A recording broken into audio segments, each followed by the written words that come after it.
here? Welcome to the third episode of Clown Coverage, and we are here, Luke. We have reached the regular season, and it's more than what we could have asked for. Like, this shit is going crazy right now.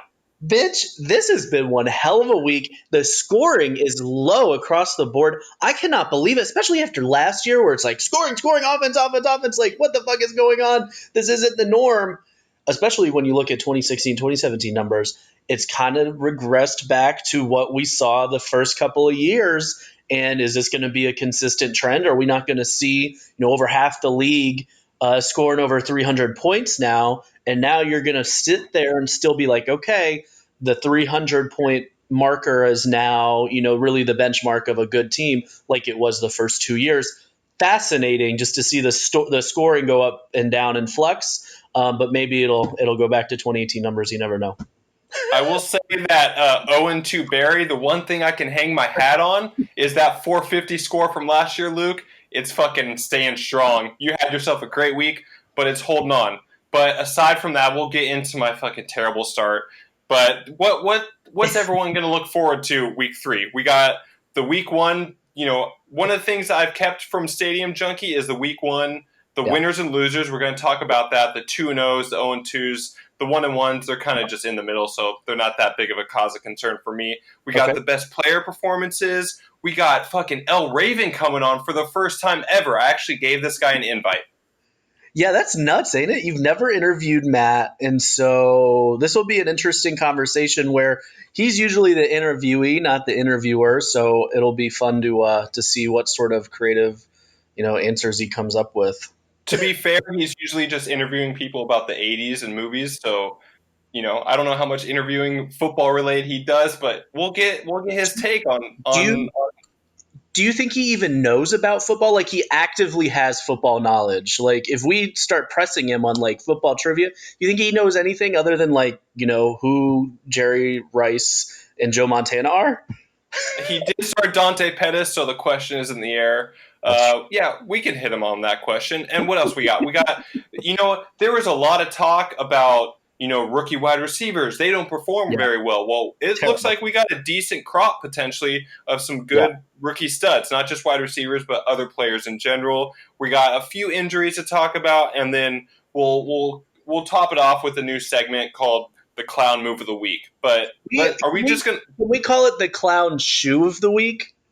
Clown Shoe of the Week, yes. Yes, I don't know why you didn't put that in the notes, but yes, that's what it's going to be. The fucking Clown Shoe of the Week. And you know who you are. We're going to talk about you. But the Clown Shoe of the Week is just going to be, what roster moves were made that were just like an atrocious, like, managerial move.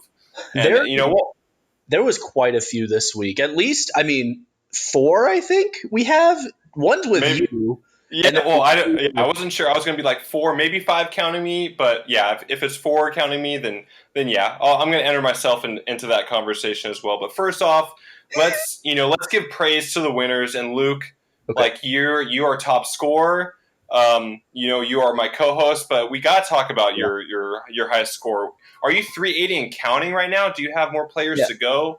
Yeah, I got AJ Cole, who's the punter for the Oakland Raiders, so that's going to be a fucking great position this year. But it's great to start, 2-0 after last year, starting 0-4, and it's interesting because I had a 350 week 1 last year, still went 0-2, then dropped a 304 in week 2. 3 or even I think all 4 of them were really pretty close games. So for just to like get off that snide and to start this year strong after such a disappointing year is, kind of a relief, especially beating a really, really good Nils team, which I think could be the best team in the NFC. Yeah, you took down Nils, you took down I guess one of your rivals. I know Carlos is probably like your main rival, but I know you love beating Nils, and absolutely. I know you definitely were very happy to fucking bitch slap David around, right? Everyone likes seeing that. 100%. So you got off to a pretty solid 2-0 start. Yeah, it was great. And David's team, we'll talk a little bit about David later, but good for him to like not be as bad as maybe was projected. Looks like he's going to have over 300 points this week. which is an excellent showing in the first week of the season, especially with how scoring has been. So, real quick before we run down through the rest of this, I would like to say asterisk real quick. This show is being recorded third quarter of the Monday night game, so Yeah, some of these things that we have as 2-0 or 0-2, there could be change. This is just what yeah, lots and my lots. yeah, there's some especially with two Monday night games, like things could change. This is just my strong predictions. I feel like of what is going to be the 2-0 or the 0-2 or the 1-1 team. So Right. next up we go with and you projected him to be a team like that. He's finally going to make the playoffs. Kurt had himself a fucking strong showing, and he's like, is he second right now in points behind you? Oh my goodness gracious, goody gumdrops. I am so happy for Kurt to finally be at a point in this league where it looks like he's going to take the next step. The only thing you got to worry about is in season roster adjustments, but it might not matter. As long as he can set his lineup correctly, he should be good to go with just depth all across the board. I mean, he's got fucking guys on the back end of his fucking team that are dropping great fucking points. So even if he gets decimated by injuries, it won't matter. He still has, I think, maybe a few picks, maybe not. I don't really fucking know, but good for him. To start 2-0. That West looks like it's his, especially after the shit show team that looks like the Chargers are fielding this year, which we can get into them in a second as well. And then next up that we got on this winners list is another one of the people that we had kind of projected to have a good season and make their first playoff appearance is Jacksonville. Nate looks like he's going 2-0. And, Chubb didn't really even perform the way he did, but, McCaffrey, as you well know, he stepped up. He had a fucking great week. Philip Rivers had a great week. Juju did basically nothing and kind of got hurt at the end. He's a little bit of a question mark going into next week. Right. But Nate, he's pulling off that 2-0 week, taking down Minnesota Wade for one of his games, and I gotta love to see that, and I know Nick loves seeing that. Yeah, something to watch with Nate as we move forward is the depth on his defense with Mosley going down and then Jonathan Allen missing multiple weeks. He might need to make some moves, and again, we're going to talk about this a lot throughout the course of the season, our in-season adjustments, and how are these teams that haven't had success are able to rebound when things start going wrong. 100%, 100%. And this is just a feel-good story. Like, is Jai going to be a potential playoff team? Did he just get matched up with some teams that were favorable for him this week? But Jai looks like he's moving to 2-0. Yeah, who did he play? Corey and or not Corey? He played Travis and Josh, which are not going to be great teams this year. But he had a strong showing, looking like he's going to get around the 300 mark. And he's got a big week 2 slate against Andy, and I really think that he has a great shot at potentially winning the division, but certainly a wild card berth could be in his future. Yeah, he as of this moment, Watson's having a hell of a game. Kamara he's 7 receptions, 72 yards in the third quarter. But yeah, he's over 300, so he's doing his thing. It's good to see Jai in the mix. We want to see a competitive NFC West, which we have never seen. It's been will every fucking year. It is no doubt about it. You can lock it in. Andy, Jai, Will, 3 very good teams. And I'd even argue that fucking Will has the best team that he's ever fucking fielded. And it's just going to be really fucking fun to watch the 3 of them go at it. And so next up, this is our guest on the show, as long as everything goes according. Yeah. But we got Matt looking like he's going to be 2-0 unless something crazy happens. Unless I believe he's playing Tiffany for one of his games, unless Tiffany can catch him. I'm thinking Matt goes to 2-0, and Lamar Jackson showed up for Matt. In the biggest way. Going into the season or going in and picking Lamar, you always were like, okay, he gets the passing under control. He's that running upside is always going to be there, but he didn't even fucking need it week 1. He drops a fucking 50 burger. He had 5 touchdowns. I think he had close to 300 yards. It just was a perfect fucking performance for Lamar to come out against, probably the worst team in the league and show, who he really is. Let's pump the brakes a little bit on the Matt hype. He might still go 1-1 if Tip can catch him, but Matt looks like he's better than maybe was projected as well. Heading into week 2, a couple of awesome storylines to keep track of is just the matchup overall with Spencer, who looks like the best team in the North. In addition to who out of Matt and Spencer can potentially land Le'Veon Bell, who Jason is trying to sell, as far as I know from the emoji rumors, to Spencer um, going into next week. So watch out for Le'Veon Bell to potentially make a move into the AFC North. And so also we have to take a look at this. I'm surprised by this. Is Dan going to start 2-0? Are we going to have a new GM come in from out of this country? Another fucking foreign-led team is going to come in and show us Americans how it's done. Starting off at 2-0, bitch slapping a couple owners around. It's good to see it, right? He's doing this a little 100%. earlier than expected. 100%.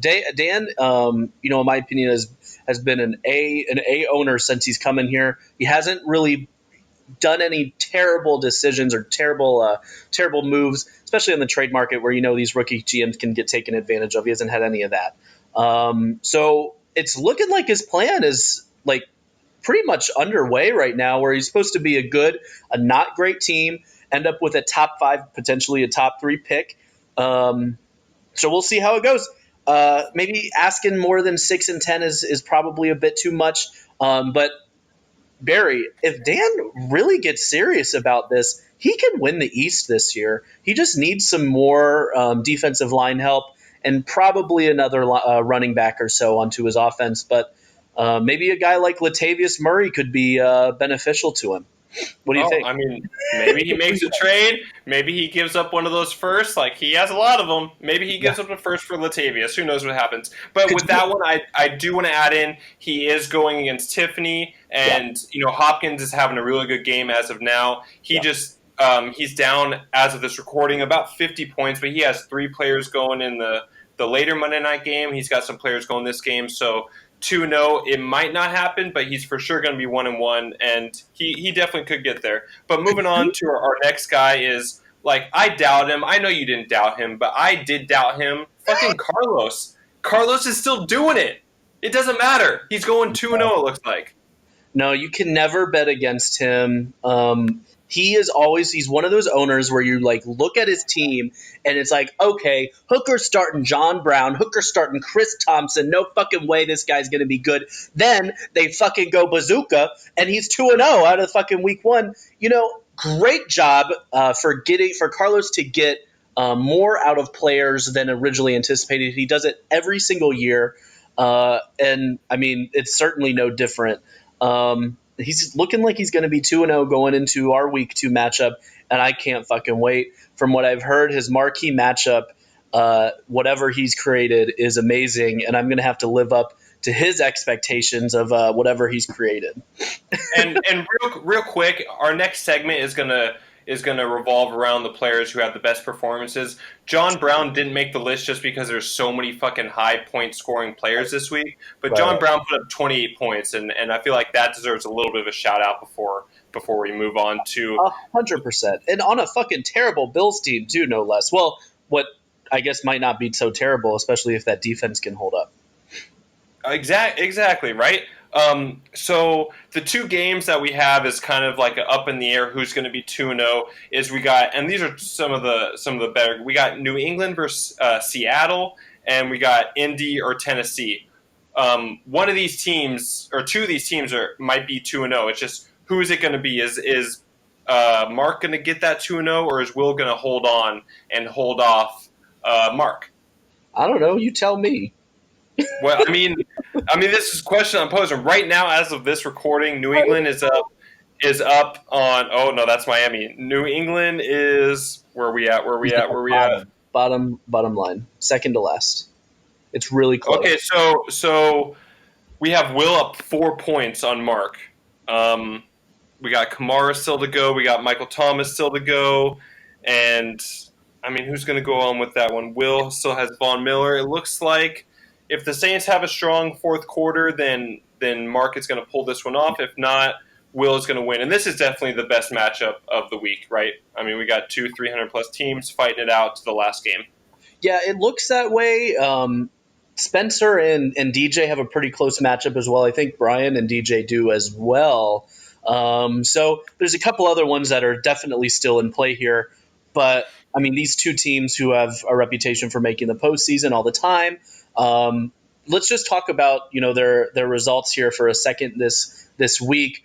Mark in particular getting his on-brand win over Brad in the regular season. It's looking like he should easily come out of the doubleheaders over 500 now, and is probably at this point going to have the lead in the AFC East moving forward. He's got a second place. No, Mark won the division last year, didn't he? Brad He did. I believe Mark was like a 14-2 last year, and Brad, he was either 13-3 or 12-4. But we both know Brad doesn't mind getting that wild card spot, right? He feels comfortable there almost. Yes and no. I mean, in a perfect world, you always want to have that bye because crazy shit can happen in the world of fantasy football, as you can see with numerous fucking teams, including the two teams that represented us in the Super Bowl, starting 0-2. Can we real quick just touch on this like new developing rivalry between Brad and Kyle? Like, I fucking love it. These guys are just going at each other all day. Like, Brad threw some haymakers this morning. Like, you see Brad with like the low key chirps sometimes, like the throwing dirt on Decker, but like I loved him going after Kyle like that. What's funny is he really was he changed his philosophy from paying DeMarcus Lawrence and Danielle Hunter millions and millions of dollars to a very budget friendly defensive end look. Really invested in, he got Myles Garrett in that Zeke Elliott trade, and then he just invested a second-round pick in Michael Bennett.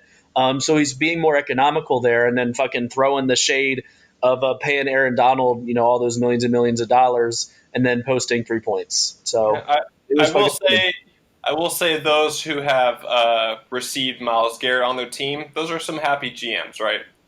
Those guys. 100%. He did throw up 30-plus week one last year. I do recall that. So, Myles doing Myles things. Now, we got to move on to the losers. And, of course, like, if I'm going to be number one in something, I'm going to put myself at the top of the fucking losers list. So, the Packers 0-2. What are you going to say, Luke? What do you got for me? Because I read these notes, Luke, and my blood was boiling. So, go ahead. Well, it looked like you were going to have the worst record or the worst score of all time. Like, you were sitting there at 130 for the first two games, and we're like, okay, well, I guess Barry's really going to be bad this year. But what are your thoughts? I mean, this is going to be a long year for you. What do you think about your strategy of going down the tubes right now? No, okay. I want you to read what you said in your notes because I was going to discuss this prior, but I wanted to save it for the show. I wanted everyone to get the live reaction. Go to your notes real quick and read that. For a second there, it looked like you were in the running for the worst scorer of all time. What's your initial thoughts on your strategy of tanking after week one? Okay. It's not a strategy of fucking tanking. It's a strategy of building for the future. Sure, I don't expect myself to be doing great this year. But tanking, Luke, I do not consider myself someone who had a strategy to try and be bad. In our league format, no one is rewarded. No one is rewarded for scoring the lowest points, right? If I score the lowest points, where am I picking with my pick? 8th, right? Well, hold on for a second. So, yes, you can be rewarded for scoring low if one of your opponents has your first round pick. You can fucking be rewarded for that. But regardless, a GM who makes a Sunday morning trade for Derek Wolfe and giving up a 3rd-round pick, that's not a GM who is tanking. That's a GM who, recognizes his team is shitty, but we're building for the future. We're trying to build a dynasty. I would love, 2022 to 2024. You just see Packers with that beautiful 380 plus score. What are you doing? Wasting a 3rd-round pick on a guy who's not going to be in your plans? That's just poor management. I mean, I'm going to sit here and call you out for what it is. What are you doing? Are you fucking pulling a Matt? Look, I love Matt. Matt's great. You're great. But fucking stick to a strategy. Same thing with David. If you're going to fucking plan for the future, Same thing with David. It was a 2021 3rd, right? I have plenty of fucking picks. These assets aren't depreciating like fucking Derek Wolfe, who no way you're going to get a fucking 2021 3rd for him, especially after, he starts posting dud weeks again. I mean, I needed someone to start. I had no DN that was going to put up any points. If Derek Wolfe gets a 0, then You're gonna I'll lose. wear it. You're gonna lose most of the time. You know what? You know what I wish? I wish Bruce Irvin was announced out earlier, so then I could have started Roy Robertson Harris and just laughed in your face with that 19th spot you put up. Or you could have kept your third round pick and have picked some rando off the fucking waiver wire, and then I picked a bunch of randos. They're all taken. They're all taken. I picked the only guy. I picked up 3 guys. One of the DMs got 3 points. So there are zero defensive ends on the waiver wire that you could have picked up. Zero. There were, prior to week 1, 0 starters on the waiver wire. That's why I looked to Sam Hubbard, who scored 40-something points. I wish I wish I had traded for Sam Hubbard. Okay, this has been too much talk about my marginal franchise. Man, we got all the time in the world here. Let's move on. Let's move on to Wade, right? Wade hasn't been as talkative as Nate Jr., but, it's a bad start for Wade, and we're going to get into Sammy Watkins later, right? That's a little preview for you, but not a good start. Not a good start for Wade. Clown shoe. The bright side for Wade is that the NFC North doesn't look to be strong in week 1, and the best record is going to be 1-1. So 0-2, it doesn't mean anything essentially. Like, it's a bad start, but Wade isn't out of it. But no one likes to see 0-2, right? Yeah, and I'd like to see 0-2 for certain owners, but not for Wade, who has really struggled through the first 4 years of this league. Really revamped his offense and tried to build it around a guy like Todd Gurley, who has finished back-to-back years as the top offensive scorer minus the whole quarterback position. But Gurley just is not going to be at that level, and now Wade's kind of stuck paying him a shit ton of money. And now he's losing Jonathan Allen. He doesn't have a good defense to begin with. It's looking like another long year for him. And the fucking North doesn't look like as great as maybe it would have initially thought. Not as good as advertised, right? Now, real quick on these 0-2 teams, just for time purposes, I'm gonna bring up. Stop. Let's not fucking stop. We can't be Matt. We can't do a 2-hour show. No, this is my show too, and so I'm not we have no time constraint here. Okay. If you don't like what we're saying, then fucking edit it out. No, I love what we're saying, okay. But let me just bring up all in one conversation: Decker, Danny, Craig, Corey. Right, all these 4 teams. These 4 teams most likely starting 0-2. The only one from that team that I would say we're kind of maybe surprised by that people had somewhat of hope behind would be Decker, right? Like, people projected maybe Decker to be in this a little more. And, of course, this is just week 1, the overhype, right? But yeah, these 4 teams, we're not surprised to see these 4 teams 0-2, right? I mean, Decker, yes. Losing to David is surprising. David had a great week. Not looking good for Decker now because he has 2 games against Kurt and Mark in week 2. And if he starts 0-4, he's probably out of it. Now, with Craig and Corey, old Greg has a fucking 7-9 roster all over him. But some solid assets at the top of his roster, but nothing really, going to pop out because of the lack of depth. Will be interesting to see what he can do as he learns and develops his first year in this league. And then Corey, look, let's talk about him for a second because he is, good dude, active, and does a really awesome show. But his strategy, he's been in this league for over a year, Barry, and he has done absolutely nothing to improve the chances of his long-term longevity. He has no plan. He has all these trash players. He's not investing in draft picks. It makes 0 sense. He has no strategy. Horrible GM. Do you agree? I mean, I don't know if I want to say horrible GM. I feel like that's going a little far. But my next question to you was going to be, at what point do we start, holding Corey's feet to the fire? That you're right. He's been in this league for a minute now. And, when does this rebuild happen? Because Washington Dan, that guy took over a trash franchise. Right. And, he's looking like already week 1, he had some some matchups that went in his favor. Right. But it's looking like he's gonna show us that he belongs in this league. Not that Corey doesn't belong in this league, but No, he's in a tough division. league. We want to see it. We want to see it, Corey. That's all. If Josh belongs in this league, Corey certainly belongs in this league because you can. Josh belongs in this league. My roommate belongs in this league. You could be a horrible GM, have no plan whatsoever, and that's still okay. But I'm not going to sit here and watch Corey, who has done this for over a year, and have absolutely no hope to be a championship caliber franchise because of how he's building his team. It just doesn't make sense. He's in. So I pegged Eric a couple years ago and was very wrong about being in this called the purgatory of sadness, where you're always going to be bad, or at best you're going to be mediocre. Wade is pretty much the captain of that, and Corey is certainly looking like he is going to be head in that direction here for quite a long time.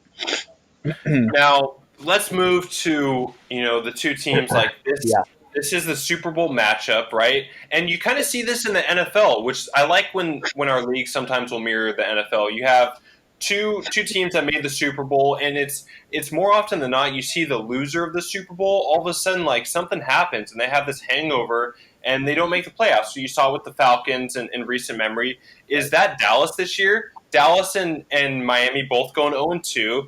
Brad, we look at his roster and we love his roster, but first off, with Brian, is the division finally up for grabs to someone else this year? That's a great point where you talk about a hangover or a lack of consistency or a fall off after the Super Bowl. You kind of saw that with Jason's 2016 season, where he kind of sold a lot of his assets away after his championship, and then he fell off the cliff. I think he went 4-12 or so. It was a really bad season. And Brian really pivoted hard away from the roster that he had last year, and I didn't like a lot of the moves he made, especially early on, where he's selling guys, for peanuts, like fucking Aaron Rodgers, Alec Ogletree, some of his safeties. They were just all going for fucking peanuts because, he's like, oh, I'm going to get cap space. But, he didn't have draft picks. So it didn't vibe very well, at least with what I thought he should do. And he didn't fill those holes that he left on his roster from making those poor decisions. So now you're looking at a defense that's not complete, that only has one star in Cameron Jordan, in an offense that is apparently going to be fucking starting, what's his name, Ryan Grant from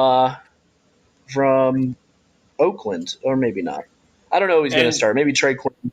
Who fucking knows? Fucking Trey Quinn. And Trey Quinn's not going to be what he wanted when you got, this is another, preview, but McLaren just fucking tearing it up, right? But, Yeah, we kind of mentioned Super Bowl hangover. Is this more of, too many edibles before draft day? Is that what happened here? Too many cookies? No, I don't think his draft was bad. I think the rest of his roster construction was poor. He did great on the draft. I love the Sanders and Montgomery. I didn't love the Sanders pick. The Montgomery pick was good. The tight end picks were good. But the rest of the construction of his roster and what he did with it was not great. And I think he's going to struggle this year. Now, will he win the East? It's certainly possible. But he has to not start 0-4, because if you start 0-4, you're already pretty much at 66% of your losses for the season, because you're probably going to need a 10-6 record to get in. And I want to also let's touch on Brad for a second, because it's looking like he's starting 0-2, and he's been very vocal about, the first week not mattering.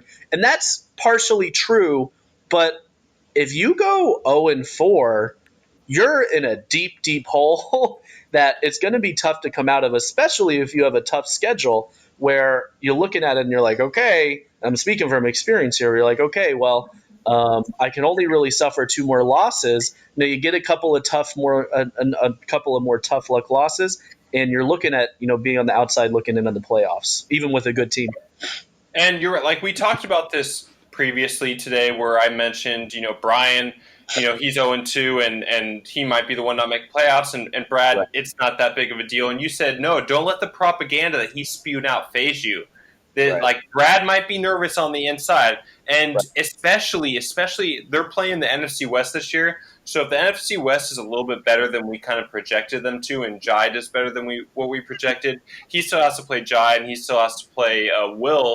these could be losses. You could see this team all of a sudden maybe not 11-5. This could be like a 9-7 team. Yeah. And at what point does Brad say?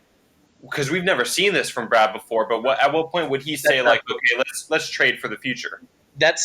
We have never seen Brad pack it in or anything, but he was on critical condition in 2017. I think he had to win like 4 or 5 straight games to make it even to the playoffs. Huge. I mean, great fucking job on his part, and that's kind of overlooked in the legacy of this our champion.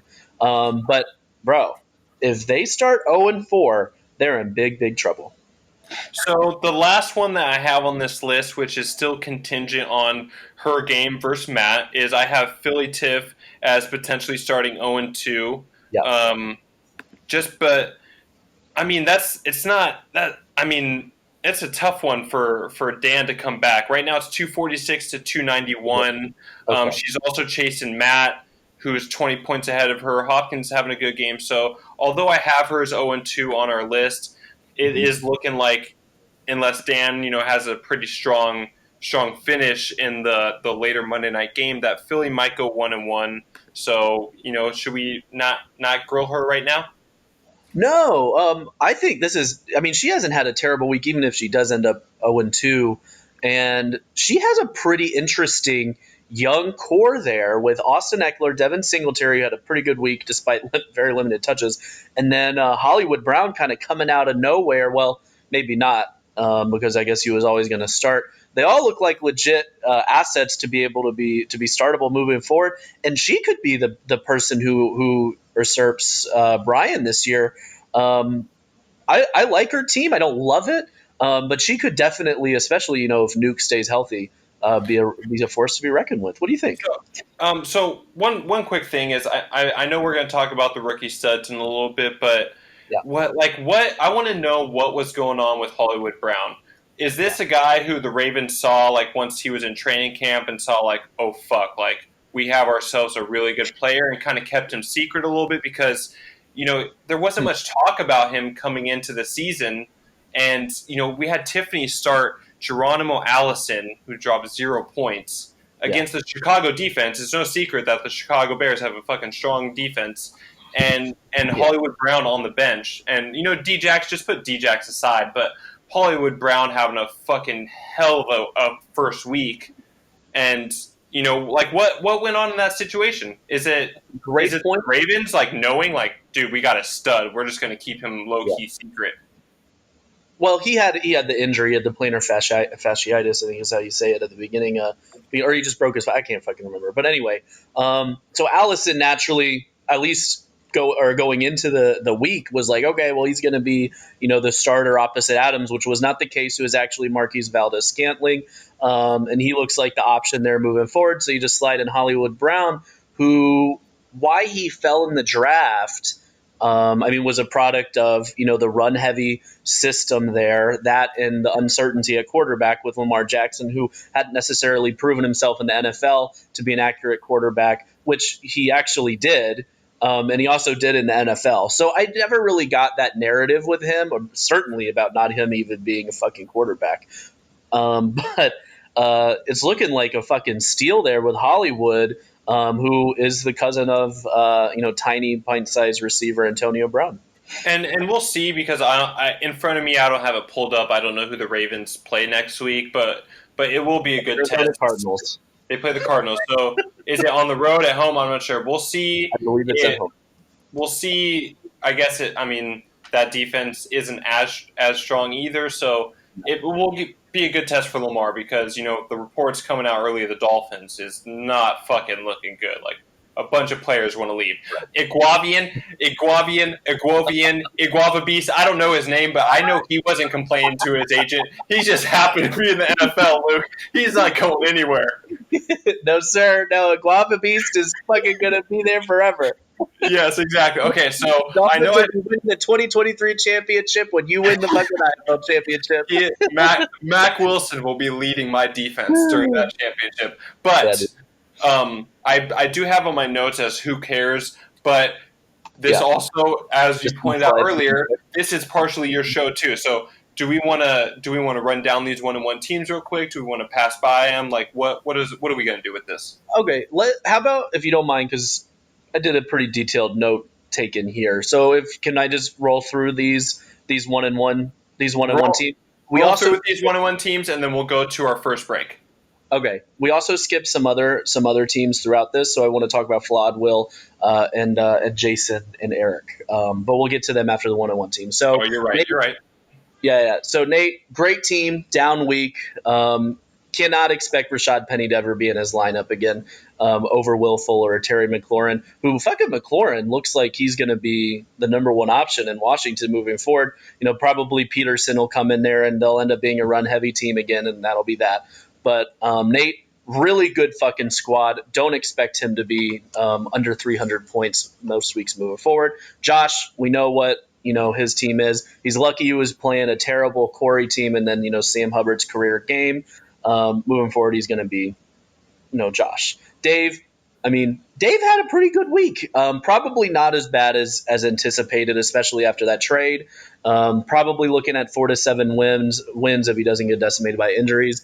Andy loses to Will. Huge win against Brad. Huge to not start 0-2.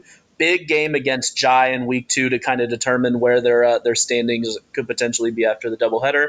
Nick, daunting schedule ahead of him as a first place team. Playing the South, of course. Mike Williams, Tyreek Hill, Quincy Williams all went down with injuries. You know what the story is with Melvin Gordon. His depth is going to be tested right away. Travis got a win playing Corey. Travis, non-dumpster fire of a squad. Not a dumpster fire, but just doesn't have enough star power. Definitely would be start selling assets, which is exactly what Corey should be fucking doing as soon as possible. Dean, big week 1. Delivered a big win over Detroit, Nate. Not so sure it can keep it up. Carson and Mark Ingram are looking like a really good duo, and a really big game for him to be tested in week 2 to see if he can stay competitive. Kyle didn't have a bad week. Just the defensive line laid an egg. He should have a get right week with Danny in week 2 to finally put him out of the winless column. And then Nils, just tough loss week 1 despite scoring over 300. Should be fine moving forward. And he's going to get better as the season moves on with the crazy amount of depth he has. And he kind of understands what the values are that he has with his players, which isn't a knock on him. It's just, we don't know what the values in the roles are necessarily with these teams. I think he's going to be a top 3 team in the NFC. And with Brian and Nick looking like they're going to take a step back, he could take over, that number 1 role. Any thoughts on any of these squads before we wrap up? Just with the people who we have. I guess my main thoughts are, like, as much as I've been talking, back and forth with him. Dave, I'll give him props. He had himself a good week, putting up some points. Nick, I gotta love seeing him go 1-1. I would love to beat him. We are 3-3 in our games. It's looking right now that I'm going to lose to him, so I'll be 3-4 versus him in our career. Dean, I kind of projected him to go 0-2, so if he stays at 1-1, then I believe that's decent for him. And then Nils, I kind of warned him that he has a strong bench, but his starters doesn't have that star power, and he's going to drive himself going crazy. Like, he had 2 30-point players on the bench this week, and that's going to happen every single week for him. Like, he's got too many tight ends that he's going to pick wrong from week to week. So it is what it is with that, and I think now is the time for him to start pouncing on potential stars that might become available from some sellers, and I think he might make that decision to move on from some of its depth, but we'll see. Alrighty. But that's a wrap up with the or not just contenders. Sorry, we're a little too early for that. But the winners of the week, the losers of the week, the 2-0s, the 0-2s. We even touched on some 1-1s. On the other side of the break. Whoa. You got more? I told you, why you're not actually actively listening to what I'm saying? I told you, space dust, dude. I got the space dust in my hand. That I'm uncontrollable, Luke.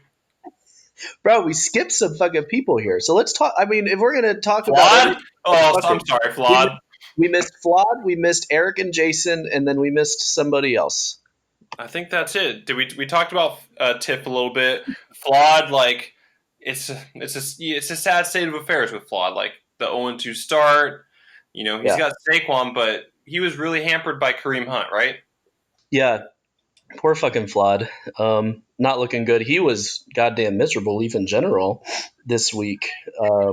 But yeah, it's not looking great. He's got a pretty good roster, but he's probably going to be in that 7-9, 6-10 ilk.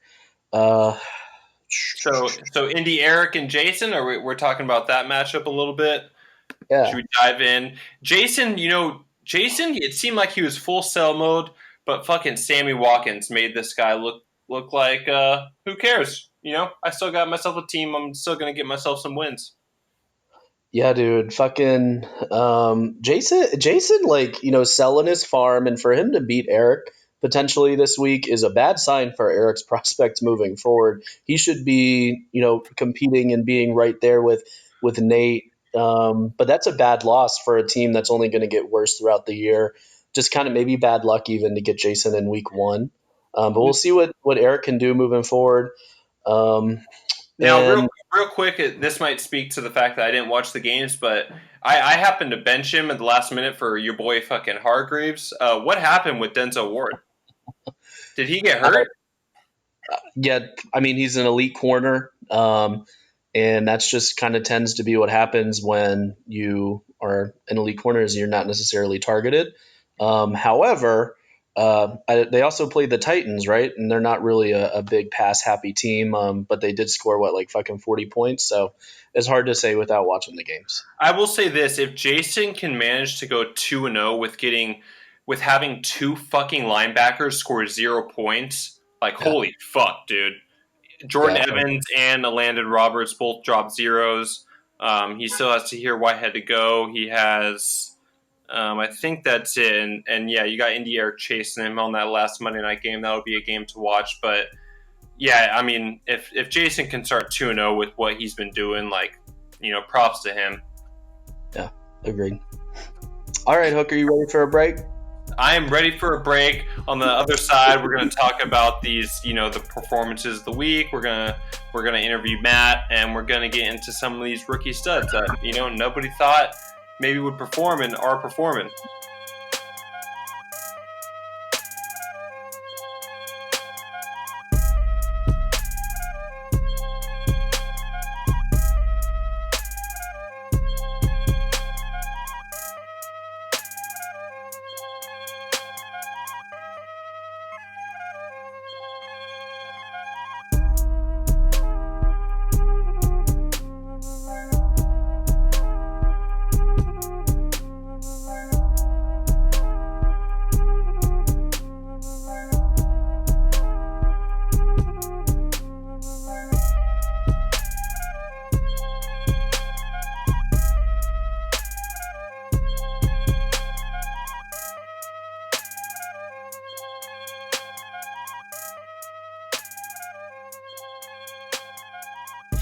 What were you going to say?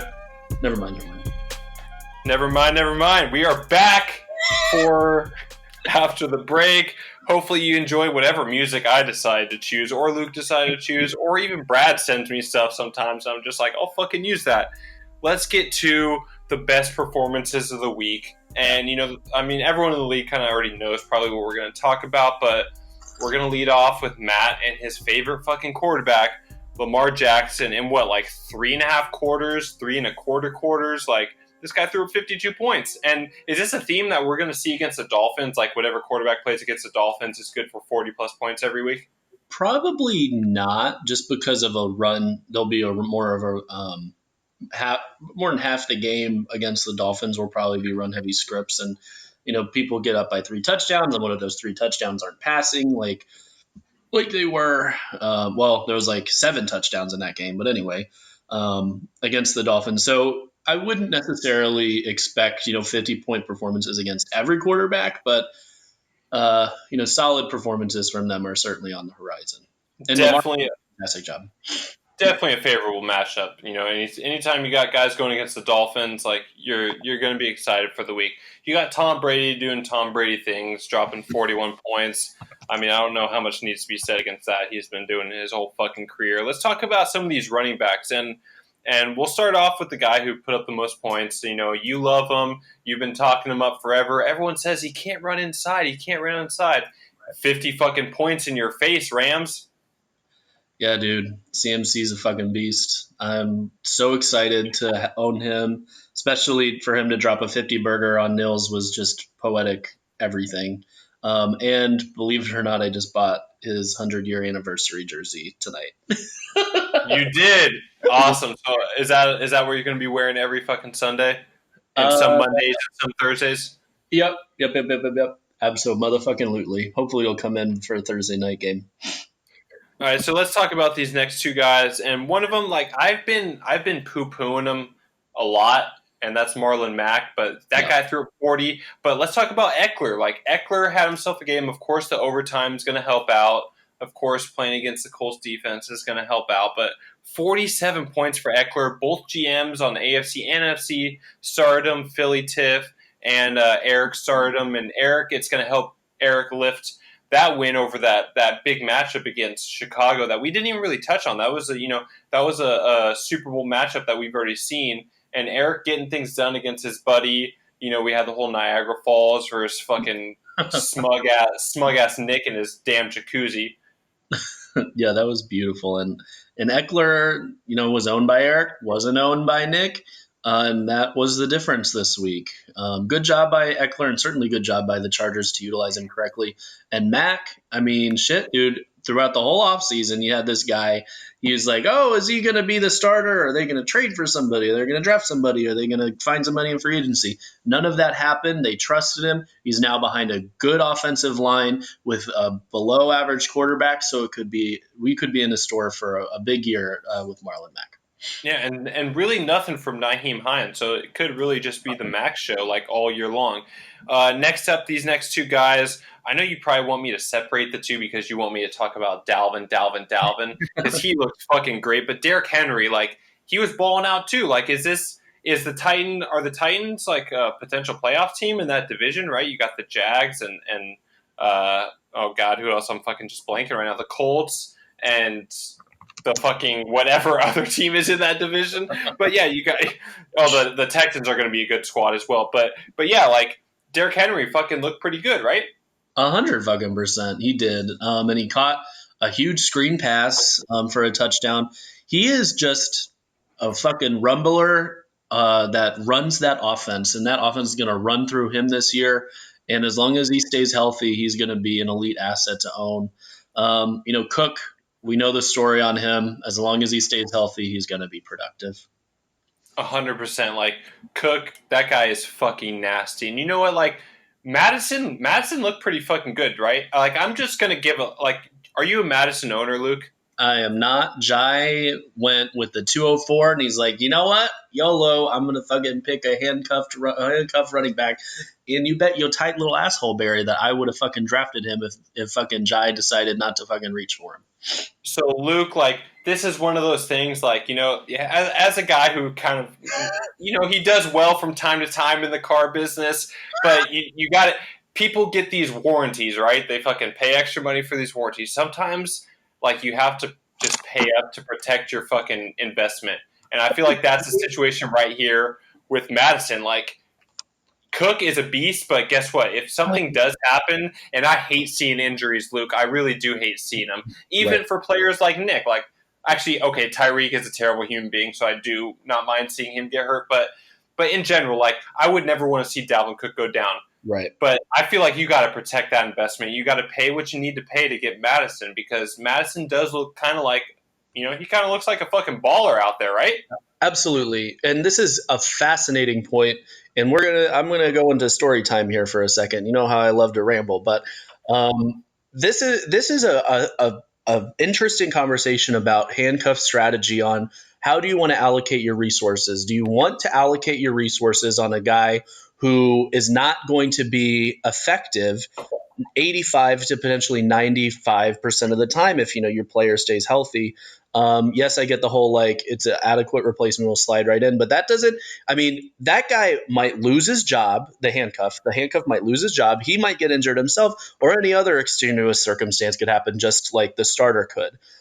So instead of allocating those resources to a handcuff like a Gio Bernard, like a Alexander Madison, I prefer to go after guys who have standalone value, who can still be adequate replacements in the event of an injury, like a Jarrett Cook, like a D.D. Westbrook. So instead of having guys like that who have in handcuffs, I prefer guys who have standalone value, and it's just a That's difference in strategy.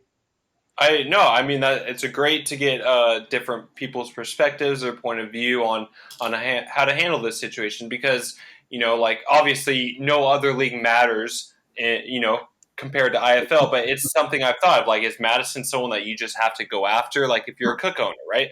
So apparently, like you just gave your whole breakdown on that. Let's move on to some of these wide receivers Yeah, and I feel like this is it's tough to say something was predictable, but Jalen Ramsey on Tyreek, all that trash talk with he's just a special teams player. To me, it was Kelsey that was. I thought the guy that was going to have a huge game, but is it really that much of a shocker to see? Maybe 49 points is a shocker from Watkins, but is it that much of a surprise to see Sammy have a big game?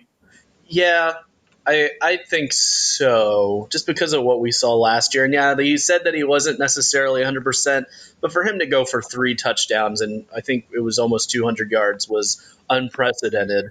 But now, I mean, he's in fucking lunar orbit with his value now that Tyreek Hill's missing time and Sammy is finally performing to the potential that we all really saw. Watkins is ready to go, man. I think he could be a top 32 asset in this league this year. And like that first touchdown he had, like he caught that ball and it was that one cut was so nasty. He took one step Against and just yeah, and it's like when you're watching, sometimes you don't know. You're like, oh, what player is that just caught that? Like Tyreek, because he's kind of small. And yeah. so right after Watkins caught it, I was like, who caught that? And then the one cut, and once you see the speed, you're just like, oh fuck, that's Sammy Watkins, and he was just up the field like no other. And talking about speed, like Yeah. John fucking Ross, dude. That guy surprised a lot of people, and Boyd has himself a compliment. Is this something like we're not going to see 40 every week? Obviously, it's probably the best week he's going to have all year. But in the 20s, like is that something that we could maybe potentially see four or five more times this year? So these next 3 guys on this list, John Ross, Deshaun Jackson, and Marquise Brown, are all similar archetypes, which are deep threats who are what's like the stereotypical thing you call like deep threat guys, boom or bust. And what did they do this year or this week? They all fucking boomed. And here we are. So John, especially, with no AJ Green's going to get a lot more targets. He looks pretty shifty and not a terrible route runner. Which coming out of college, he didn't necessarily have that associated with him. But I really like Ross to have, maybe like back end starter value moving forward in an offense that looks like is going to emerge under, potentially an innovative mind in Zach Taylor. Djax, I really think he's going to be more of a boom bust option. We kind of have the narrative with him out there, and Marquise Brown, I think, is trending toward being a back end startable asset moving forward as well. But there's a little bit more uncertainty with Brown and Ross than there are with Djax about what their value is going to look like for different Yeah, reasons. and one of those plays on Ross, like you saw him drop that pass, right? And then like the very next play, it was really just a terrible play on the DB's part. I forget who it was, but yeah, it was a terrible play. It almost should have been picked off, and he somehow Ross got behind everyone and got caught that ball with like 10 seconds left in half. So that's not something you're going to see every week, but he looked pretty fucking good. Like I'll give him that. So let's talk about some of these tight ends who performed the best, and both of them. Hello, owned by Nils. We got Evan Ingram. He's been talking up Mark Andrews all year, and Mark Andrews had himself a week. Like Evan Ingram, I think we can expect this. Like not 41 every week, but especially with Sterling Shepard potentially going into this concussion protocol. But we're gonna see some big weeks from Ingram, right? Yeah, dude. I mean, fucking Ingram is here to stay. There was reports coming out ahead of time that the offense was gonna, or the receiving offense was gonna center around him, and that certainly looked the case last week or this week. So Ingram moving forward is going to be a top 5 tight end, no doubt about it. And Andrews, had that hype surrounding him too. Not as much as Evan, but I don't think either of them are going to go away anytime soon, and are very valuable assets for their owners. So we'll move on to the defensive side of the ball. Some of these players that put up master big weeks, right? As you would say, fucking deluxe weeks, right? So Nothing deluxe weeks. Exactly. So looking forward is we saw two, like it's really rare that you see this, but you saw two Bengals defensive players being Hubbard and Dunlap. Hubbard going for 43, Dunlap dropping 28. Is this kind of a theme that we're going to see against Seahawks offensive line? Like, whoever plays the Seahawks, we might see some big defensive weeks because these guys fucking put up numbers. Hubbard, best game of his career. We're probably never going to see him do that again. And Dunlap, who he's put up plenty of 28-point weeks throughout his career, but is that a theme that we will see moving forward? Yeah, really weird. I'd have to dive deeper into the numbers and kind of see the past of like how defensive ends score against Seattle, because you'd think like Watson has pretty good wheels and he can kind of maneuver out of taking sacks, but fuck, with Dunlap with 28, with Hubbard with 43. Like you said, we're probably never going to see Hubbard with that type of score again. Especially, hopefully, we start seeing Carl Lawson become more and more involved, who is one of actually the best per snap pressured pass rushers in the league.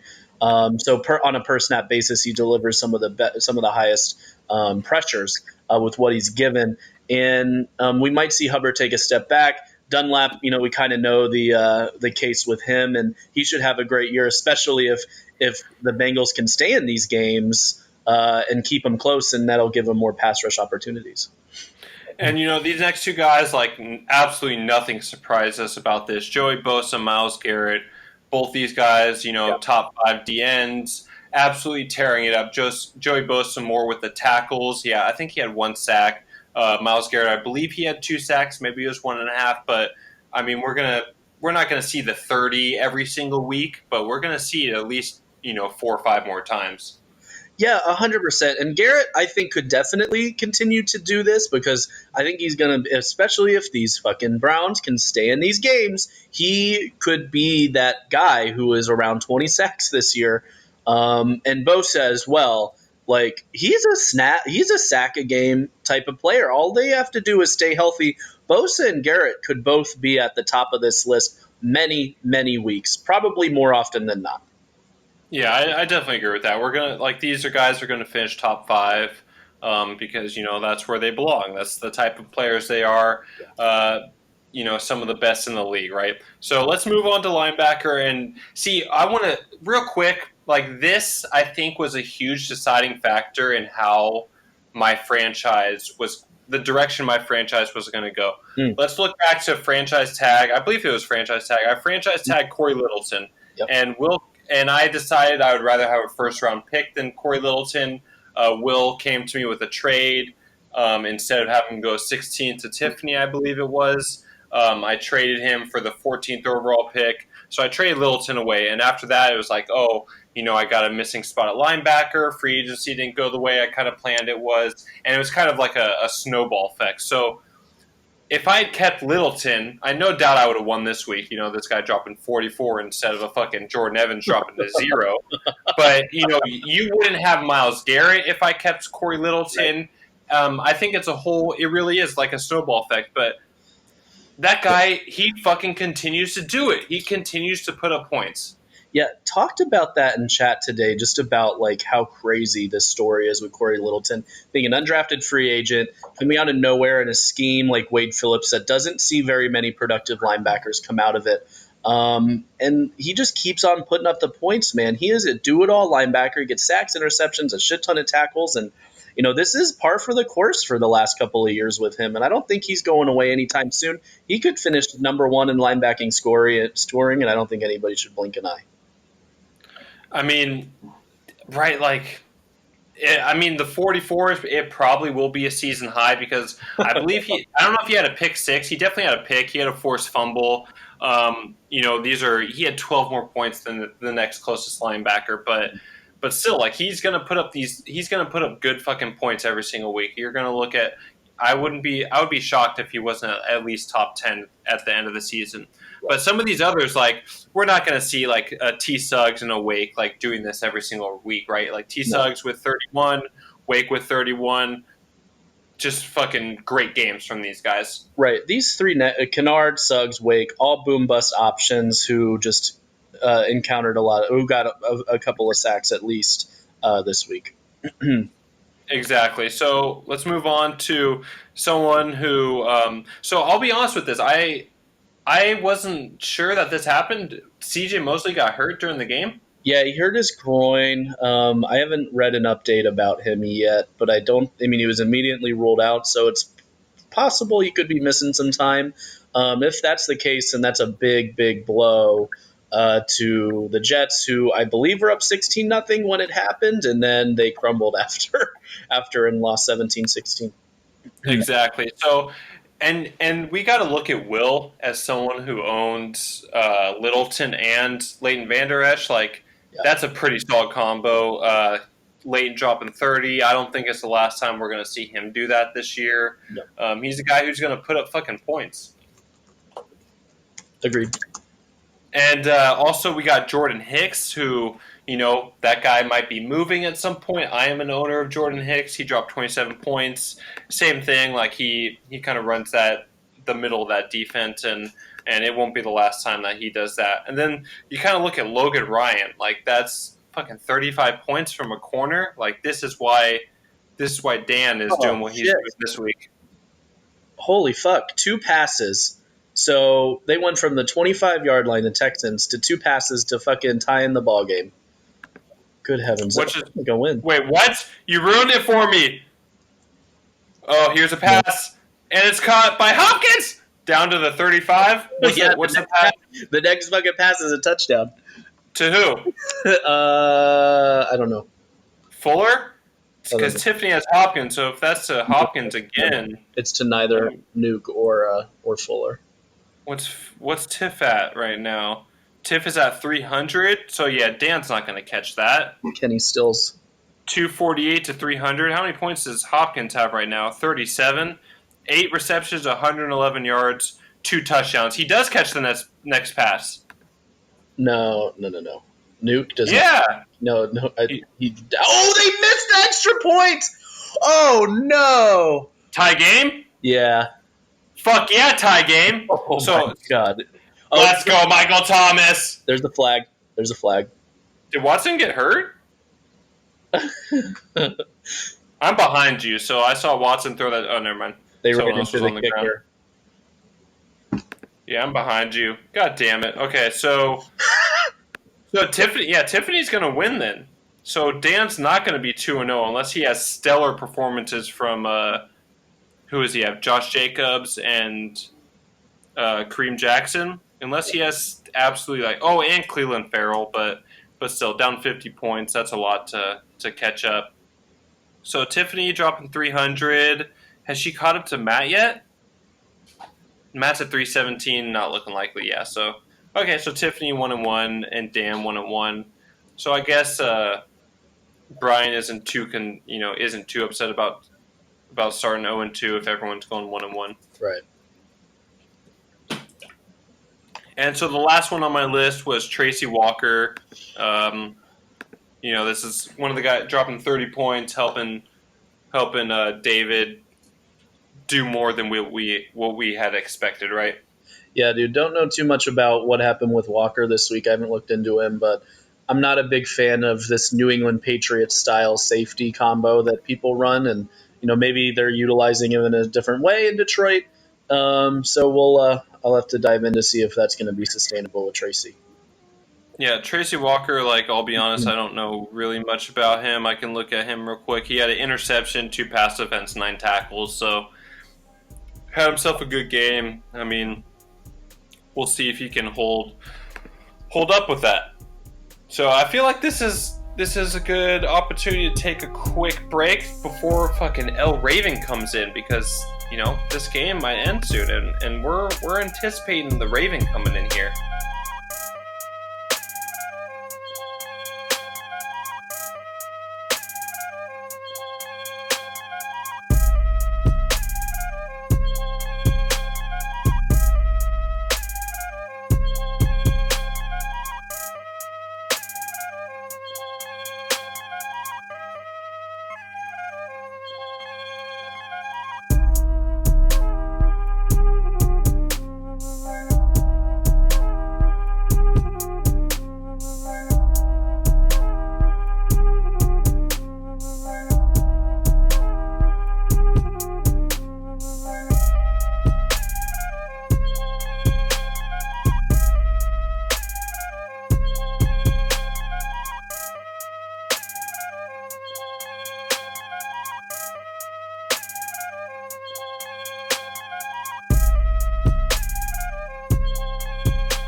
Fuck, dude, we're fucking live.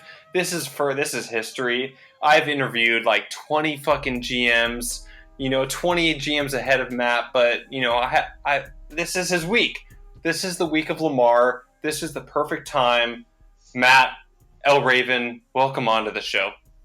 Thank you very much, Luke. I'm very happy to be on your show. Oh, you're a fucking cocksucker, dude. Fuck your fucking face, dude. You have me rattled right off the bat, dude. Oh, you're a dick. Luke, ask the first question. I'm rattled. Let me regroup. Hello, Matthew. How are you doing this fine evening? I'm doing better than I thought I would be after the first week, because I don't know if you knew, but this guy in the NFC wrote this article, said I was going 5-12. And I'm already like at least one win into that, dude. I thought I wouldn't get that first win for 4 or 5 weeks. So let me tell you something right now. This league is so much better when you are a good quality team. You're competitive, because when the active GMs and the good GMs who are creating content I just feel like they deserve to be the best teams because they put in the most time and effort, and that's how it should be, right? Making content and like whether or not a GM like deserves something, I wouldn't necessarily say that, but it's definitely it makes it more worth it. It makes it more fun. It's more fun to win, right? Like so, and you can feel my energy, when I'm doing ripping and tearing, like when I'm winning, versus the anger and sometimes forced anger and depression when I'm not. So yeah, no, I'm very happy with the first week so far. All right, so I want to jump in real quick. First off the bat, I want to say like the cohesiveness. Like this is a way better interview than with Kurt. Like I'm loving this interview right now. A million times better. Why Kurt doesn't like you? Kurt, Kurt's on the back burner at this point. He doesn't want to come on. Matt, very cordial. But I gotta say, like, I'm loving this not RNT version of Matt. Like, we're getting real Matt right now. You're not screaming at the top of your lungs. My ears aren't pierced. Like, I'm loving this so far. El Raven's a character, guys. It's a character. It's an act that I put on for the league. I mean, it really is. And when the bandana is on, El Raven's on. And when it's not, it's just Matt. Yeah, I don't know about that. You in Vegas is pretty much you like in real life was pretty much El Raven to a T, but maybe that's just drunk Matt is just transformed into El Raven. So like that's just you when you're drunk. Yeah, well that's like 3 days of El Raven. I'm just on for longer. So fair enough. Perpetually drunk on White Claws. So fucking White Claws. I got to bring this up, right? So, I mean, as much as the shade I just threw to Kurt, like, he's really going to, like, it would be a crime if I didn't ask this question. What is up with, ripping and tearing? Like, we love ripping and tearing. Everyone loves the show, the character, like, you kill it. But what is up with the episode count? Like, how do we shit on Mortar all the time, but we have, this 70-something episode? Like, can we get a little explanation? Yeah. I think honestly, it's just more about like the history. It's like to say that I haven't known you guys for 70 something episodes is just not true. And so I put my heart into the show, and I thought about, getting rid of it. And there's a very special place when we came over to the IFL. I think that's when actually if anyone wanted to go back and waste their time to listen to the old shows, they would see the turn like right around like episode 23, where it just kind of turned the corner. So, but those shows were the building blocks, you know. So, and I'm not going to go ahead and take them out, and that's fucking it, Barry. So I don't need any more shit from you about this. All right. How many times did you call Kyle this week? Oh, I called Kyle 17 times in the first quarter. Every time there was a touchdown, every time fucking Mark Andrews got a catch, he didn't pick up his phone. It was rough for him. It was hard for him. Matt. So go ahead, Luke. Okay. If you want to talk about like a turn, or even like when I feel like you reached the level that you're at right now, it was the playoff show, the initial playoff show, where, I mean, there was so much content in there. I think you revised your intro with these fucking crazy graphics, and just the detail you put into the initial playoff show was just so fucking impressive. And I don't think you've really left that level since you hit that mark. It's just really impressive for you to put in the work that you have, and kind of just continue to be at the consistency level, which is very, very difficult. I appreciate it, man. All I can say is thank you, and I just want you guys to have fun, dude. Like, ripping and tearing to me is like a communal event. Like, I just want everyone to get together and have as much fun as I'm having, and I have a great time making the show. It's a lot of work, but it's been a blast, dude. It's been a blast, and I love it when we get together and we're doing drink breaks and we're laughing and we're chatting, and that's what this league's all about, man. This for me personally, this league is just all about the camaraderie. It's just probably the most fun I've ever had, like probably doing anything like for like such a long time, honestly. So my next question is like, we'll see if you do. This recording is going on Monday night. Games aren't complete, but there's a chance you go 2-0. Where does Matt finish this year? Where do you see yourself headed? Do you shock the world? Do you make playoffs? I mean, I called my shot and I said 9-7 wild card, and I think I'm that team. I think that I'm good enough to go ahead and make the dance. I think that 9 wins probably could be enough in the AFC this year. I don't think it'll be enough to win the North. I let Spencer have his moment. I gave it to him last show. That's also could be the kiss of death. So, I mean, we'll see. We'll see. Lamar's not going to throw 5 touchdown passes every week, but he's also not going to run for 6 yards every week. So we'll see. We'll see where it goes. Next week, you got him, don't you? I do. I got Spencer and Nathan in Jacksonville, so I got a huge week next week. Talk a little bit about maybe some conversations you've had with Jason about Le'Veon Bell, because there was some emojis out this morning about Jason talking about a potential deal, and then Spencer, kind of. So both of them put emojis down when I said something about Le'Veon Bell. So any discussions that you've had with Jason about him?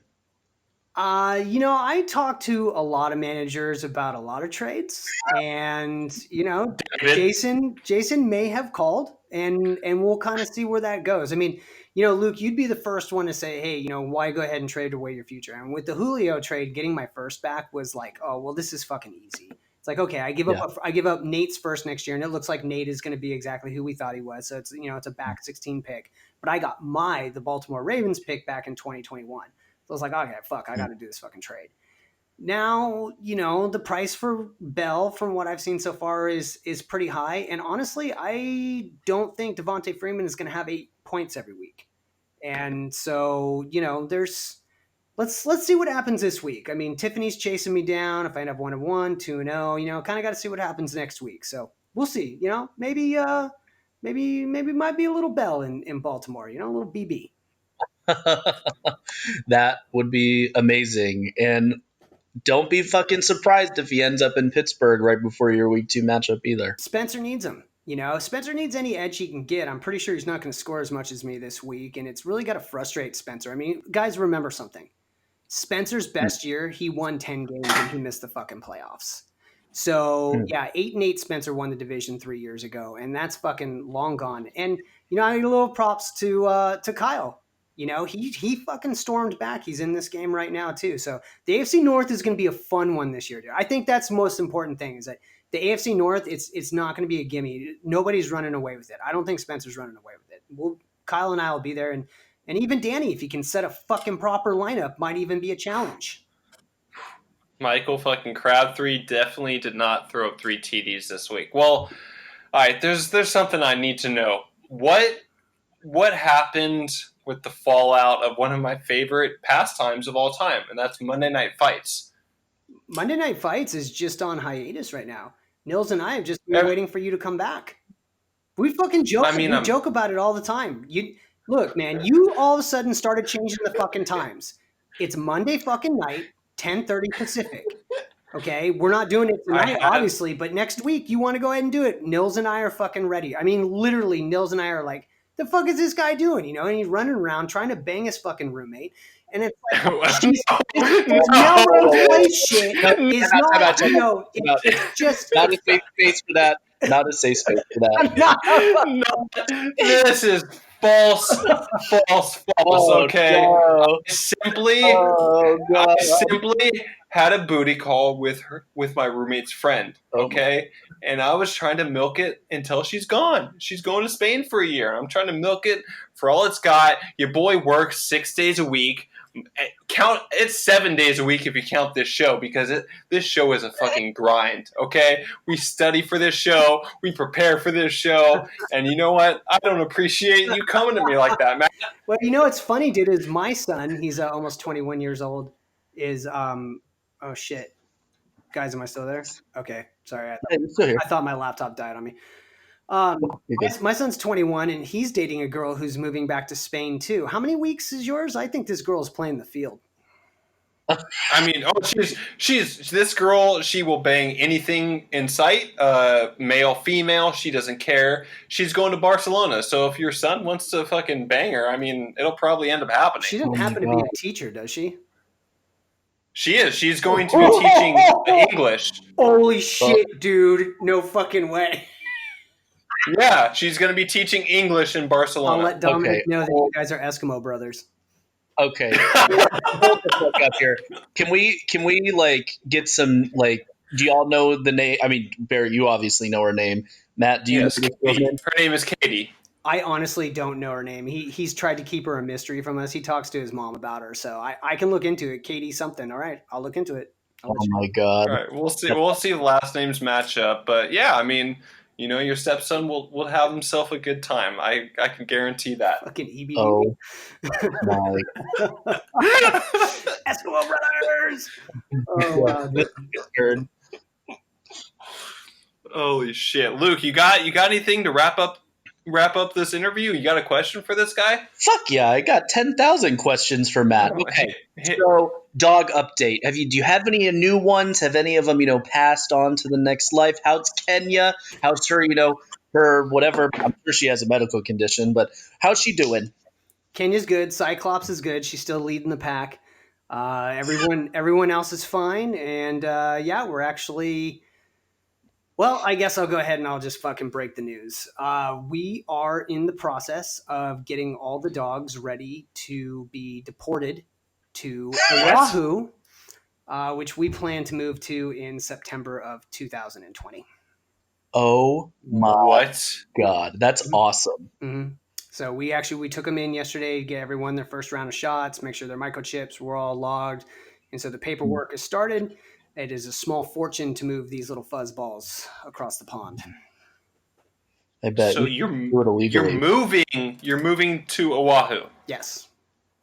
What? Oh gosh! So September meeting is never going to happen again. That was a one-time thing. It was, and I'm glad that you were there for it.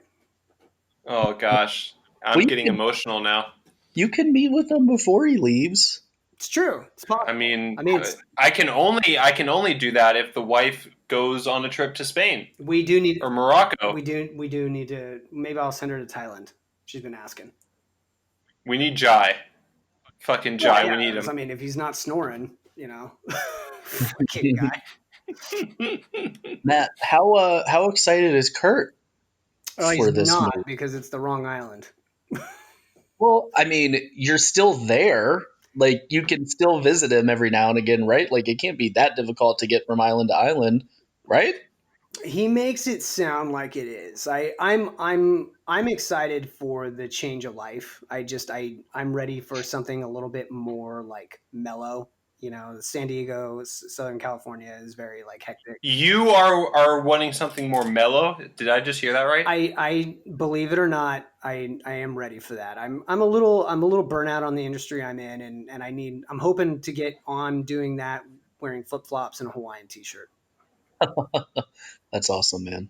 Congrats. That'll be fun. And fucking Hawaii. You'll be right next to Kurt. Like, that's great. Yeah, I can just like canoe right over there. Yeah. Just stay away from the ridges, the cliffs. I think you'll be solid. Yeah, my wife's going don't to be in the rainforest. She can't wait. Push me off.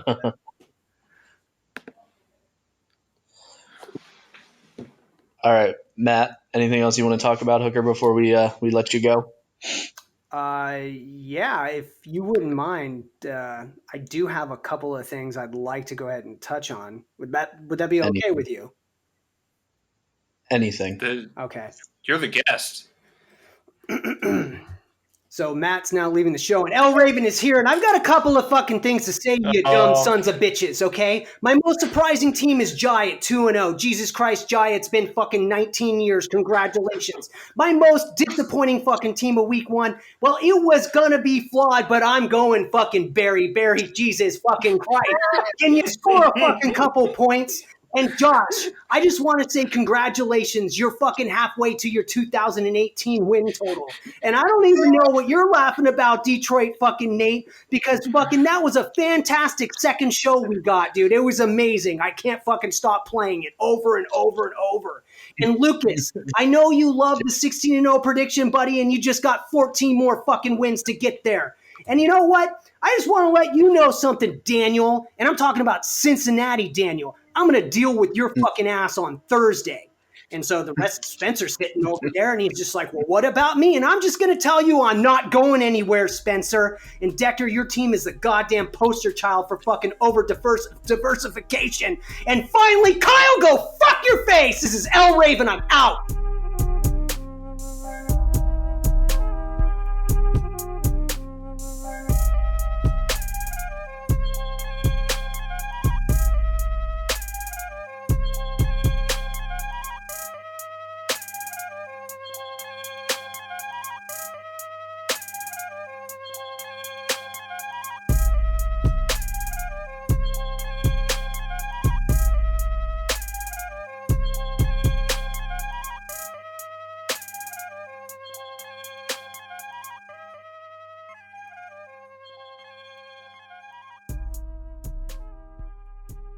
All right, and we are back from break. We're gonna wrap this up. We got 2 more segments left. We got these rookie studs, and we got the quick injuries that we'll just go over. We'll just gloss over those, and then we got the clown shoe of the week, right? Credited the clown shoes of the week. The clown shoe of the week, credited to Luke. So let's talk about some of these rookie studs, and you called them. Stud Muffin Deluxe, Kyler Murray what now. This is one thing I want to bring up is, today I was driving and I was listening to NFL Network, and I don't want to act like this was, me bringing this up. So that's why I brought up NFL Network. I was listening a little bit at NFL radio, at least it was. And they kind of talked about, in the Packers game and in the Arizona game is, Detroit defense and Bears defense for the first 2 and 3 quarters, these defenses were getting after the quarterback, right?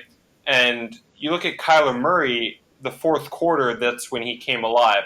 And so they kind of spoke about the conditioning of the defenses, the defenses that they were just getting after the quarterback, and then all of a sudden that fourth quarter was hitting, and all of a sudden there's no pressure on the quarterback. So my point in bringing all that up is Kyler Murray, is this guy going to be the future quarterback of the Cardinals? Or, are we looking at a situation where it's the first week or 2 of the season and the Lions defense, they were putting good pressure on him the whole fucking game, 3 quarters, they shut down Kyler Murray, but then fourth quarter comes around and all of a sudden there's no pass, no pressure on Kyler, and he's able to sit in that pocket and tear the defense up. Like, what are your thoughts on that whole perspective?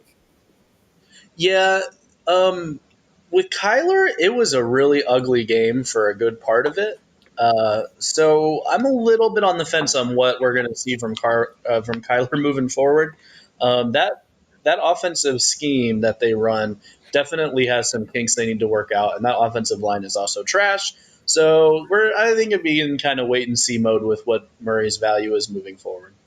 That sounds good to me. It's you kind of gotta watch him for the future games, see how he performs. I thought that when I watched the highlights, at least, like, I didn't watch the games, like I watched, like I had told you, like a 10-minute YouTube video on each game, kind of the highlights. And one thing I had noticed is I really like the way that Devin Singletary was running. Like, sure, he only threw up like 14 or 15 points, but he looked like someone who was running with a purpose, who was running angry. Am I alone on this? Oh, Singletary. So I believe he only had 4 touches, and went buck wild with all 4 of them. So his role will probably increase as the season goes on, especially if he can fucking go, be as good as he was with the limited touches that he had. So we'll see. Again, wait and see with that motherfucker. Awesome. Now let's touch on some of these wide receivers, and like I had brought up earlier, people always talk like these rookie wide receivers. They don't do anything until 2 and 3 years down the line, similar to tight end. But from what I saw week 1, and AJ Brown might be separating this because he only had it was like 22 snaps or something like that.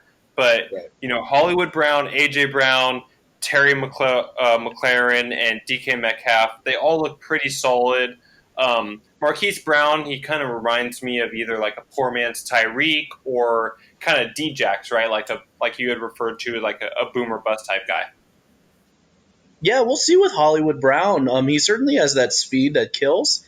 But can he be, more of that PPR option where he's not necessarily just a deep threat? Another guy that's wait and see. AJ Brown probably not going to be a startable asset just because of the way our offense is constructed. However, Corey Davis, I don't think scored any points last week, so maybe Brown immediately is their number one option. But McLaurin and Metcalf, again, maybe they'll be back-end starters just because of the nature of the wide receiver position in our league.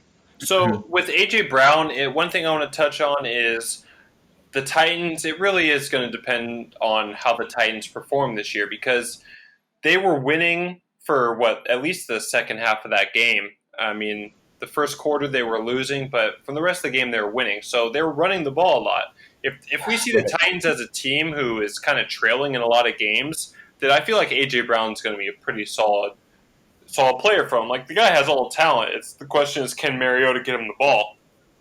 And if they're losing, some of these, decent amount of these games, and Mariota's throwing a lot, I think we could see A.J. Brown be a pretty solid first-year player. And McLaurin, I mean, Case Keenum, he's just like, he's a professional quarterback. Like, he's not a star. He's probably like, he's a little bit better than a backup, right? He basically is a backup, but he's a pro. Like, he can get him the ball. So McLaurin, like, I feel like he has, a decent amount of value right there. And Metcalf, like, we'll see. Lockett didn't get, he didn't do as well as some people were projecting. Cough, cough, Andy and Brad. But, we'll see if Metcalf, he did seem like he was pretty fucking competent as a wide receiver. And the last one we want to touch on is Hawkinson. Is week 1 just like a blur, or is Hawkinson is he gonna repeat this throughout the year? Hard to say. You know how rookie tight ends can be, but that guy's fucking legit. I mean, he comes out as an elite NFL prospect, that the world has never seen type of player in the Ertz Kelsey mold. So we'll see what he can do. It's just, man, it's too early to tell with these rookies and what their values are moving forward because we haven't seen them produce. Exactly. So real quick, let's touch on some of these injuries, and a lot of these injuries that we have. Maybe I had missed some, but yeah, like, it doesn't look too bad for some of these injuries. But let's start off with the worst. Nick Foles and Tyreek Hill. Nick Foles maybe not as fantasy relevant, but he is going to miss, significant time. And we got fucking, was it Gardner Minshew? God damn, I love that name. Oh, and he's fucking fire. Like, that dude wears his jean shorts. He's got this fucking stash going. I've seen him in this fucking pirate-looking costume from Washington State. And Mike Leach is his former head coach. That guy has, he's himself. So it's going to be fun to watch him. Hopefully he can be successful. Was not good in the preseason. Was really good against the Swiss cheese defense in Kansas City. So we'll see if he can keep it up. Yeah, I mean, he's one of those players that, once teams do actual research on him, I feel like it's going to be kind of ugly.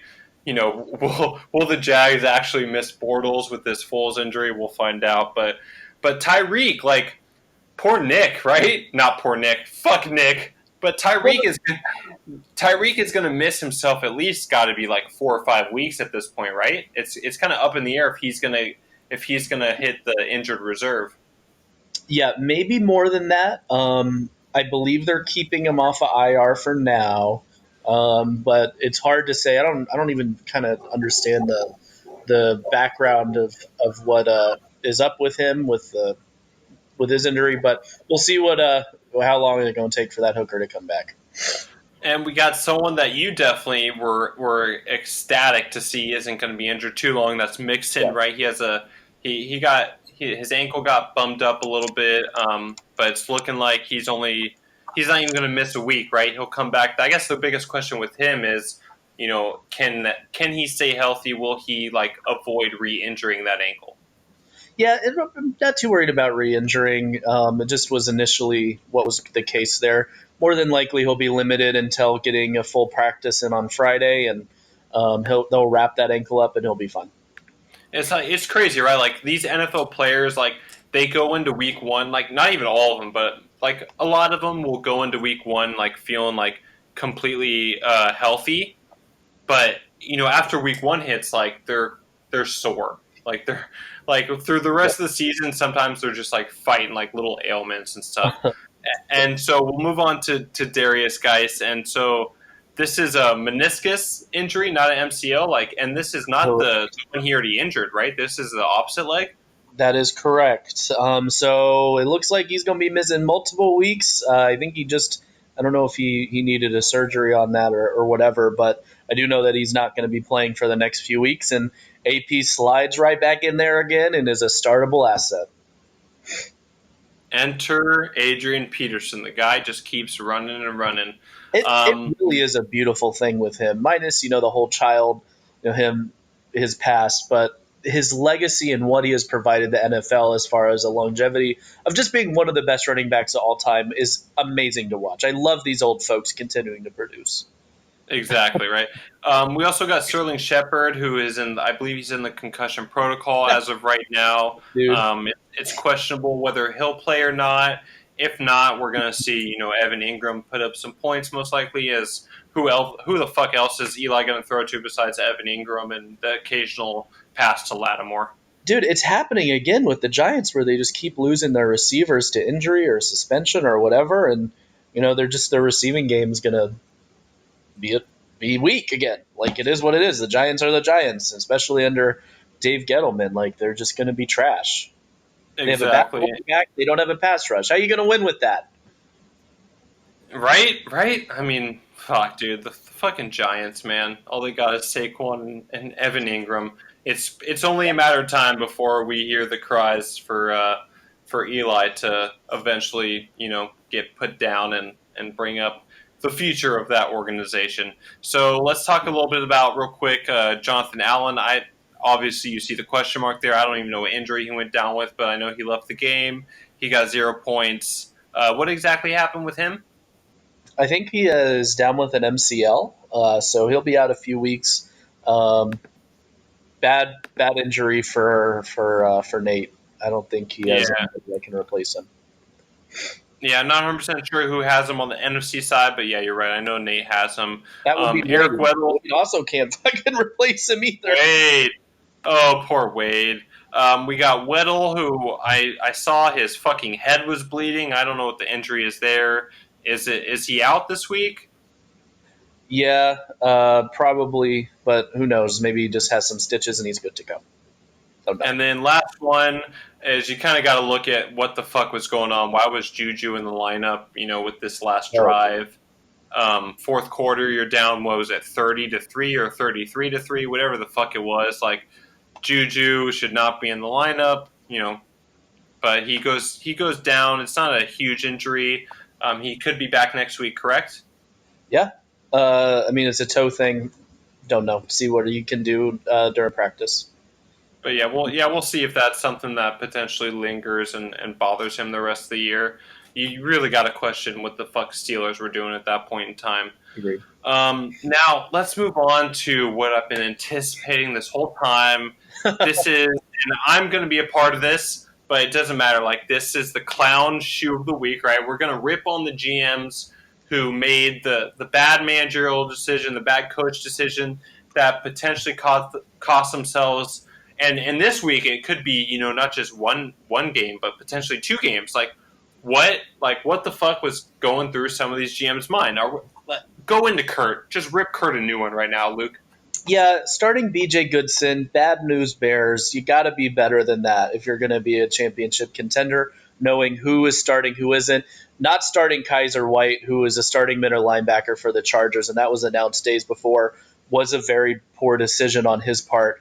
And he's got to put in more work into knowing, what the values are, especially of his players, if he wants to be serious about this and if he wants to win. I mean, Kurt, you got your fucking pants off, but what's going on, dude? Why are you starting BJ Goodson? Was he actually inactive? Was it an Antonio Brown? He played 0 snaps. Yeah, I know he played 0 snaps. I wasn't sure if he actually was inactive or not. But yeah, he was. I guess we'll just roll into this. It was a Jordan Evans situation, right? Now, I will speak for Jason on this because, we were both under the impression we had looked at depth charts and, all of a sudden we saw, Jordan Evans, starting weak side linebacker. Well, fucking 0 snaps for both of us. I try to cancel out Jordan Evans, but, hopefully this doesn't come back to hurt me. Hopefully I don't lose by less than 12 points to Nick because that would really fucking hurt, but we started players who had 0 fucking snaps. Yeah, man. So we talked a little bit about this before the show and just how we didn't know what the Bengals defense was going to look like, whether it was going to be a 3-4 or a 4-3. Turns out they run nickel the vast majority of the time. So they had it was a 3-3-5 is what they were running the majority of the time with BW Webb coming out of the slot. And Jordan Evans just wasn't used, and he played 0 snaps. Jermaine Pratt played 3. Poor Green.U over there, who spent a first-round pick on him. It looks like he's going to have to wait a little while for Pratt to be a valuable commodity. And who knows? Maybe it was just a game plan against the Seahawks. We're going to run this 3-3-5 the majority of the game, or maybe against the most run-heavy team in the league, they were going to fucking. I don't fucking know. I'm not in the fucking. I'm not in the game plan. I'm not in the locker room. I'm not in the coach's room trying to figure out what's going on. But I can't even really question the Bengals because those guys, no one thought they had a chance. I'm sure that was a big survivor pick. Everyone picking the Seahawks. They did. But yeah, the Bengals, they held their own, and like you had said before, play or two, and they easily could have won that game. So bad on Jason, bad on me for starting Jordan Evans. Fucking embarrassment. Anytime you have a player drop a 0 with especially 0 snaps, you got to question what the fuck was that GM doing.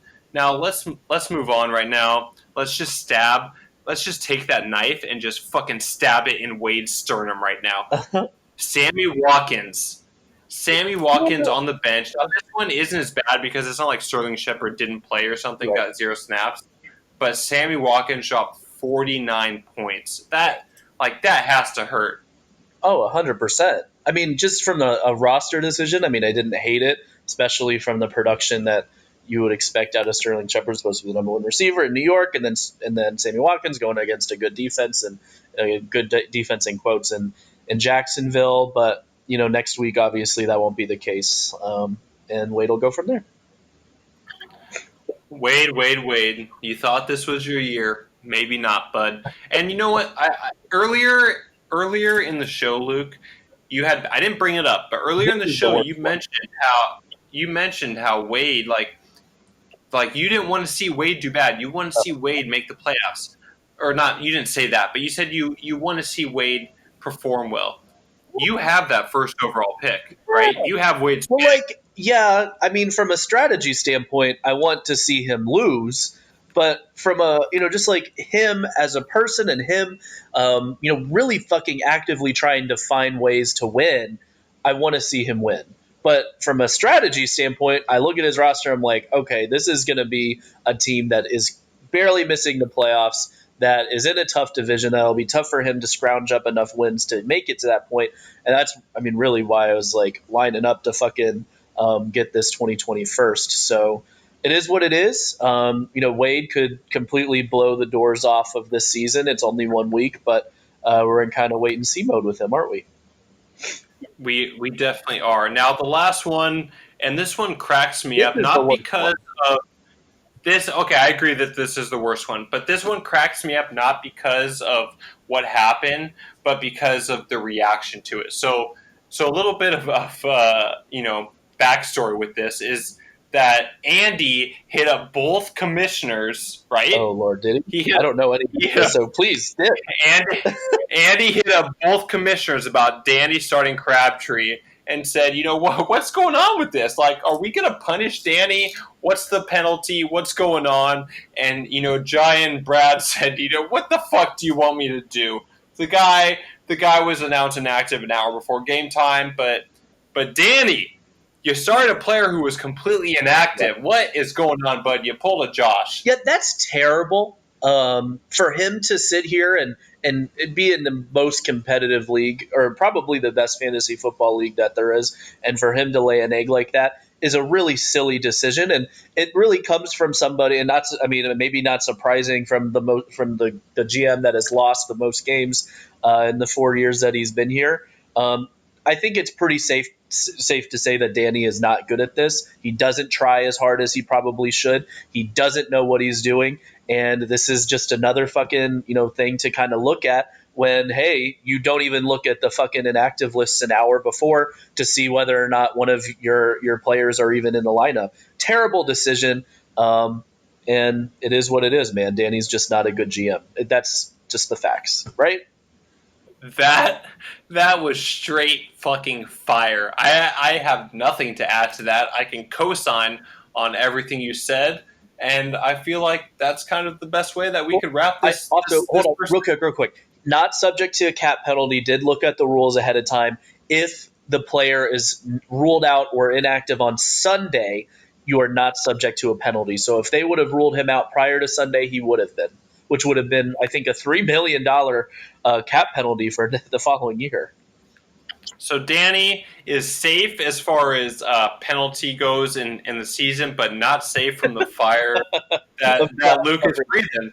And I feel like that's the best way to wrap up this episode 3 of Clown Coverage, but the first episode of the season. Yes, sir. We hit you with the winners, the losers. We have the top performers, the rookies that we kind of have question marks. Was it real? Was it not real?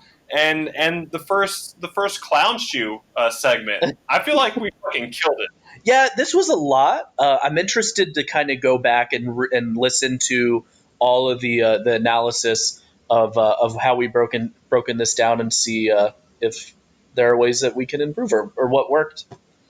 I mean, it would be dishonest to say that we can't improve. Like, you have to always look like there's room for improvement, even when you score like 380 points plus in a season, Luke, like, or in a week, like there is still room for improvement. But until next time, I fucking love this episode. We are improving from episode 1 to 2 to 3.